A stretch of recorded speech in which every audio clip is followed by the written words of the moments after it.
ဆိုတော့ရှိတာ driver ပါပါတယ်ပို့ပါလားဆန်နေပေါ့လေမိမသွားကျင်တိုင်းပို့မယ်ဆို24နိုင်တော့ဘာမှမစားရဘူးဒါကတော့ရှိသားကလေ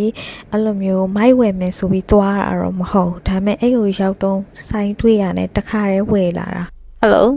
အခုကလေမိုက်ဝယ်လာတာပေါ့နော်ရှိသားကဘာဖြစ်လို့လဲဆိုရှိသားဗီဒီယိုတွေကအတန်တွေကလည်းပြက်လို့ပြက်အတန်တွေကလည်းမကြားရနဲ့အဲကြောင့်မိုက်တစ်ခုတော့ဝယ်လာတာပေါ့နော်အခုမိုက်လည်းဝယ်ပြီးသွားပြီဆိုတော့ရှိသားတို့ပေါ့နော်မက်ခရိုသွားပါမယ်မက်ခရိုမှာအိမ်အတွက်လိုတဲ့ပစ္စည်းလေးတော့ဝယ်ပါသွားနေတဲ့လမ်းတောက်ရှောက်မှာလေဘိုက်အရန်စားတာပဲတည်ရ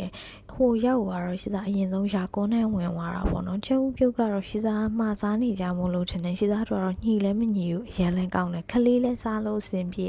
ဝိတ်ချတဲ့လူဆိုလို့ရှင်လဲတော့လောကကွက်တီပဲပြီးတော့တခါနည်းနည်းမင်းပေါ့နော်အမှတိရတဲ့အတိုင်းပဲနည်းနည်းမင်းရမ်းမုတ်တာနောက်တစ်ခုကတော့ရှိသားချက်စီတမင်းစားတာပါအဲ့မှာလေအစားတော်တော်များစားဘူးလေရှိသားအကုန်ကြိုက်တယ်ပြီးတော့ရှိသားဈေးဝယ်တယ်ပေါ့နော်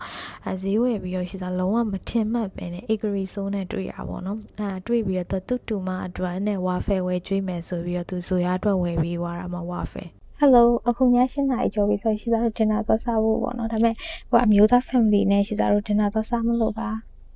ရှိသားလေးဗီဒီယိုရိုက်လာတယ်အခုပြန်ရှာတော့ဗီဒီယိုကမတွေ့တော့လို့